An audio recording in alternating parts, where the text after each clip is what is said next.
वाहेगुरु जी का खालसा, वाहेगुरु जी की फतेह। आप सभी का इस ऑनलाइन प्लेटफॉर्म पर वेलकम है, स्वागत है और सभी को आभार अभिनंदन। और आज के इस प्रोग्राम में मैं बात करने जा रहा हूं एक बिल्कुल यूनिक टॉपिक के साथ, जो कि खासकर हमारे रूरल बेल्ट से जुड़ा हुआ है, ग्रामीण भारत से जुड़ा हुआ है। मैं बात करना चाह रहा हूं आरसेटी के बारे में कि आरसेटी क्या है और इसका मुख्य काम क्या है और आरसेटी से क्या ग्रामीण भारत के भारतीयों को, उन स्टूडेंट्स को क्या फायदा होता है। तो आरसेटी के ऊपर आज फोकस करना चाहता हूं, क्योंकि कई स्टूडेंट्स की डिमांड आई कि सर इस पे थोड़ी सी जानकारी दीजिए। तो मैं आज आरसेटी के ऊपर आरएसईटीआई इसकी जो फुल फॉर्म है वो है rural self employment training institute, यानी ग्रामीण जो पेंडु संस्थान होते हैं, ग्रामीण पेंडु सिखलाई संस्थान, उनके बारे में मैं आज बताना चाहूंगा।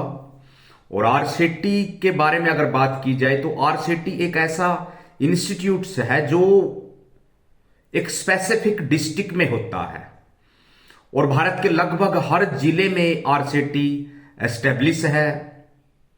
इसको ministry of rural development, NABARD और नेसर, इसके अलावा एनआरएलएम, नेशनल जो लाइवलीहुड मिशन प्रोग्राम है, वो इसको फंडिंग करता है।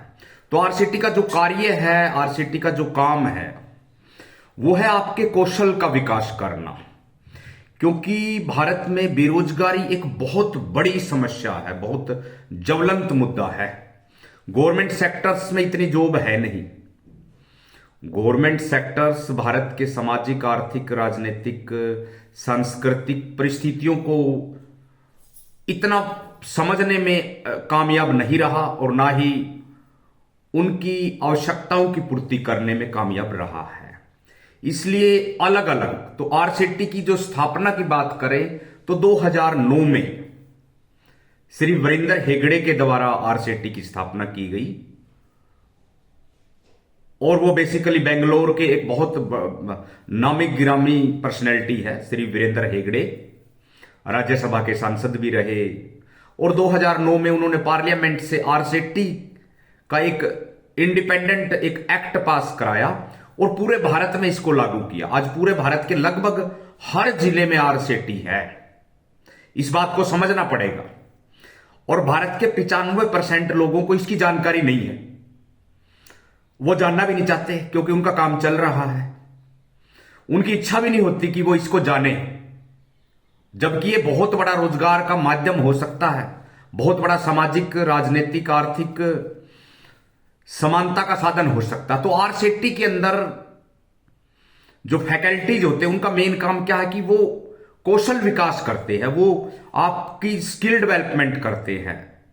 लगभग 35 के आसपास बच्चों का बैच होता है, लगभग 60 के आसपास कोर्सेज चलते हैं हर आरसेटी में। कोई एग्रीकल्चर से रिलेटेड है, कोई हॉर्टिकल्चर से है, कोई वुमेन टेलर से है, कोई मेल टेलर से है, कोई आप वेटरनरी से है, कोई एनिमल हस्बेंड्री से है, कोई जूट से है, कोई शू मेकिंग से है। लगभग 60+ कार्यक्रम आरसेटी चलाता है। और इसको जो क्वालिटी कंट्रोल करता वो नेसर करता है, नेसर एक संस्था है, एक इंस्टीट्यूट है, national centre for excellent of RSETI, जो बेंगलोर में है। वहां पे फैकल्टीज की जो है ट्रेनिंग लगती है, उनके कोर्सेज होते हैं, उनके डोमेन के ऊपर रिसर्च होती है। तो ये जो आरसेटी डायरेक्ट एक तरह से जो यूथ है उसके अंदर कॉन्फिडेंस पैदा करता है, उसकी ब्रेन की एनर्जी को यूटिलाइज करता है। और ये रूरल भारत के लिए ही है RSETI, rural self employment training institute. तो टॉपिक आज का बड़ा यूनिक है और ज्यादातर स्टूडेंट्स के सुनने की बात है, और कोई जर्नल इंटरेस्ट का व्यक्ति भी अगर सुनना चाहे, हालांकि वो बड़ा मुश्किल है भारत को समझना। भारत का जो यूथ है अननेसेसरी चीजों पर ज्यादा फोकस करता है, लेकिन आरसेटी एक ऐसा माध्यम है जो हर जिले में है, जिसको हो उस जिले का, उस डिस्ट्रिक्ट का लीड बैंक जो है कंट्रोल करता है।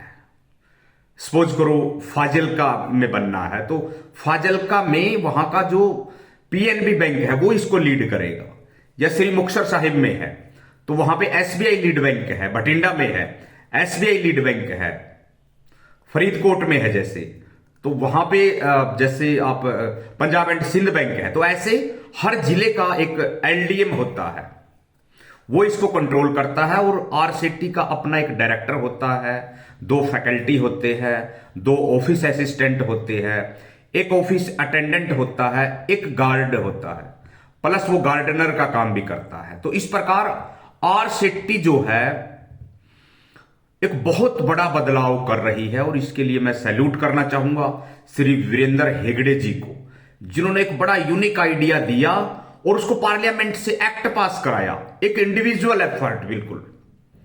और आज बेंगलोर में नेसर, उसका एक बहुत बड़ा हेड ऑफिस है, national centre for excellence of RSETI, उसका एक अपना डायरेक्टर होता है और वो पूरा लीड करता है क्वालिटी कंट्रोल को। स्पेसिफिक ऑडिटिंग होती है एनुअली या ग्रेडिंग लेवल पे, और ग्रेडिंग होती है हर साल। तो इस प्रकार आरसेटी का जो मेन काम है वो है कौशल विकास करना, डीएसटी तैयार करना, डोमेन स्किल ट्रेनर। तो इस प्रकार rural self employment training institute Bharat के हर जिले में है, और भारत का कोई भी व्यक्ति मेल फीमेल यहां से ट्रेनिंग ले सकता है। कुछ ट्रेनिंग वीक की है, कुछ ट्रेनिंग 1 महीने की है लगभग।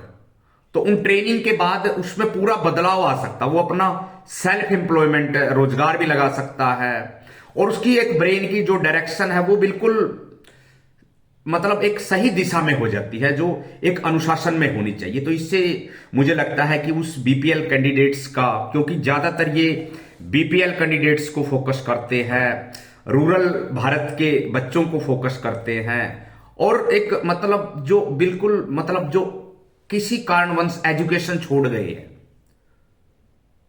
क्योंकि बहुत से स्टूडेंट्स ड्रॉप आउट्स होते हैं, वो इसको इन टच नजदीक के किसी भी आप जो है आरसीटी में जाकर वहां के डायरेक्टर से मिलकर, वहां के फैकल्टीज से मिलकर, वहां के ऑफिस असिस्टेंट से मिलकर, उनसे आप बात करके आप एक, क्योंकि ये बीपीएल सेंटर्ड है, ये स्वरोजगार सेंटर्ड है, ये कौशल विकास से सेंटर्ड है, और ये इसका एक बहुत बड़ा फायदा ये भी होता है कि जब आप कोर्स करके जाते हैं तो बैंक आपको लोन भी दे सकता है। कुछ लोन सब्सिडी वाले होते हैं, कुछ बिना सब्सिडी वाले, जैसे पीएमकेवाई वगैरह। तो एक बड़ा मेरा विश्वास है कि एक निश्चित सा माध्यम है, तो आपको इस पे जरूर ध्यान देना चाहिए। और एक बड़ा निश्चित रूप से जो आरसीटीज बनी हुई है, और जो बड़े शहर है जैसे जालंधर वगैरह में, वहां पे रूड सिटी है, rural urban development training institute, तो वहां पे भी आप बात कर सकते हैं, वहां पे आपको ट्रेनिंग उस लेवल की मिलती है। तो ट्रेनिंग के बाद आप में एक बहुत बड़ा बदलाव आता है। वैसे ट्रेनिंग देखा जाए तो ट्रेनिंग एक तरह से जादू होता है, जादू, उससे आपके अंदर से बदलाव आता है वैचारिक तौर पर। तो इससे आपको एक बहुत बड़ा एक डोमेन का एक प्रॉपर नॉलेज हो जाता है, और इसमें आपकी मदद नेशनल रूरल लाइवलीहुड मिशन भी करता है, क्योंकि आरसीटी को जो फंडिंग करता है या तो एनआरएलएम करता है, नेशनल रूरल लाइवलीहुड मिशन, या नाबार्ड करता है, या वहां का जो लीड बैंक है वो फंडिंग करता है। तो इस प्रकार इसको फंडिंग का माध्यम ये है, और जो स्टूडेंट्स को लोन मिलते हैं वो सब्सिडी वाले लोन भी होते हैं, और कुछ लोन पास भी हो जाते हैं, हालांकि कुछ लोन पास नहीं हो पाते, वो अलग कई प्रक्रियाएं होती है। तो नेसर जो है इससे जुड़ा हुआ, क्योंकि इसमें जो देखा जाए तो 3-4 स्टेक होल्डर है, आरसीटी है, नेसर है, इसके अलावा आप देखा जाए तो जैसे मिनिस्ट्री ऑफ रूरल डेवलपमेंट है, नाबार्ड है, तो इनका रोल है बहुत बड़ा। तो ये डायरेक्टली, इनडायरेक्टली और लीड बैंक है, यानी ये डायरेक्ट जो आरसीटी है ये बैंकिंग सिस्टम से भी आपको जोड़ देता, क्योंकि आजकल कोई भी व्यवस्था है जब तक वो बैंकिंग सिस्टम के साथ नहीं जोड़ती, अपने आप को बैंकिंग सिस्टम के साथ कनेक्ट नहीं करती, उसके साथ इंटर डिपेंड नहीं करती, तो बदलाव आते नहीं है। तो मेरा ये मानना है कि जो आरसीटीज बने हुए पूरे भारत में, जैसे हम पंजाब में बैठे तो लगभग यहां 17-18 डिस्ट्रिक्ट कवर है, हरियाणा में है, राजस्थान में है, यूपी में है, बिहार में है, कर्नाटका में है, केरला में है, तमिलनाडु में, लगभग भारत का प्रत्येक, असम में है, प्रत्येक राज्य कनेक्टेड है आरसीटी से, और ये पार्लियामेंट के द्वारा। और यहां पर एक क्या बात इंपॉर्टेंट है कि यहां पर जो ट्रेनिंग होती है बिल्कुल फ्री ऑफ कॉस्ट होती है।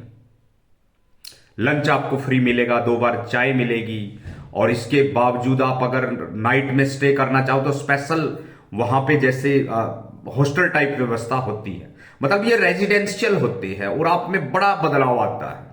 बीपीएल स्टूडेंट्स कोई भी जिसकी उम्र 18 साल से लेकर और लगभग 50 साल तक हो, वो इसके लिए इलिजिबल होता है। आपको उस स्टेट की भाषा आनी चाहिए, हिंदी आनी चाहिए। जैसे आप पंजाब में हो तो आपको पंजाबी आनी चाहिए, बंगाल में हो तो बंगाली आनी चाहिए, महाराष्ट्र में हो तो मराठी आने चाहिए, क्योंकि इसका जो सिलेबस है, इसका जो पैटर्न है, इसका जो करिकुलम है, नया MIS आ चुका है, नया इसका सिलेबस फॉर्मेट कर दिया नेसर ने, नए जो शेड्यूल्स बन गए हैं, और नए नए इनके जो है जो आपके कोर्सेज होते हैं उनके नाम नए फाइनल हो गए हैं। तो उसी लेवल पे आपको ट्रेंड किया जाता है। आपको टीचिंग सिस्टम, एक पूरे का पूरा आरसीटी का एक अपना टीचिंग सिस्टम है, उसके अकॉर्डिंग आपको ये तैयार करते हैं, प्रिपेयर करते हैं, आपकी हेल्प करते हैं। बड़ा हार्मोनियस और बड़ा मतलब एक समरसता वाला भाव यहां पे सीखने का मिलता है, और आप लर्निंग प्रोसेस को एंजॉय करते हैं। कोई भी होता है जो अपनी पढ़ाई छोड़ चुका है तो उसको दोबारा सीखने की फीलिंग आती है, because learning is the continuous process. सीखना लगातार चलता रहता है अगर इंसान के दिमाग में वो चीज हो कि मुझे कुछ सीखना है। तो इससे आपकी लीडरशिप स्किल बढ़ती है, इससे आपकी कम्युनिकेशन स्किल बढ़ती है, आपका कॉन्फिडेंस बढ़ता है अगर आप कोर्सेज करते हैं तो, और आपकी ब्रेन को एक डायरेक्शन मिलती है, आप डिसिप्लिन में रहते हैं, आप में बदलाव आते हैं। तो आरसीटी डायरेक्टली फिर आपको जैसे प्रमोट करती है। आरसीटी बाजार लगते हैं डिस्ट्रिक्ट लेवल पर, वहां पे आपके प्रोडक्ट को लॉन्च करते हैं, उसको प्रमोट करते हैं। आपको वहां का एडमिनिस्ट्रेशन है, जो एडीसी है, डीसी है, वो सब प्रमोट करते हैं। तो इस प्रकार ये बहुत मतलब ब्रॉड एक कॉन्सेप्ट है, इसको समझना चाहिए। और अगर आपको लगता है किसी तरह की कोई क्वेरीज है तो आप कमेंट सेक्शन में क्वेरीज पूछ सकते हैं। किसी तरह का कोई क्वेश्चंस है तो निश्चित रूप से मैं उसका जरूर आपका उसका जवाब देने की कोशिश करूंगा। और चूंकि समय की थोड़ी सी आज लिमिटेशंस है, इसलिए आज इतना ही बोलना चाहूंगा। आज का जो टॉपिक था बड़ा बेसिक टॉपिक था कि rural self employment training institutes क्या है, इनके काम क्या है, कोर्स करने के बाद आपको क्या आउटपुट्स है, और कैसे ये बैंकिंग सिस्टम से जोड़ता है, नेसर से जोड़ता है, NRLM से जोड़ता है, और कैसे ये एक पूरे का पूरा डिस्ट्रिक्ट का कोऑर्डिनेशन बनाता है। तो इस प्रकार आरसीटी का बहुत बड़ा ये प्रोजेक्ट्स है, इस पे आपको जरूर चिंतन मंथन करना चाहिए, सोचना चाहिए। और जो भी स्टूडेंट्स पढ़ाई को लेफ्ट कर चुके हैं, ड्रॉप्ड आउट हो चुके हैं, वो जरूर इसकी तरफ ध्यान दें। तो आप सबने बड़ा ध्यान से सुना, इसके लिए बहुत बहुत शुक्रिया। और निश्चित रूप से आगे फिर किसी नए टॉपिक के साथ हम मिलेंगे। और आज के लिए इतना ही। सभी को वाहेगुरु जी का खालसा, वाहेगुरु जी की फतेह जी।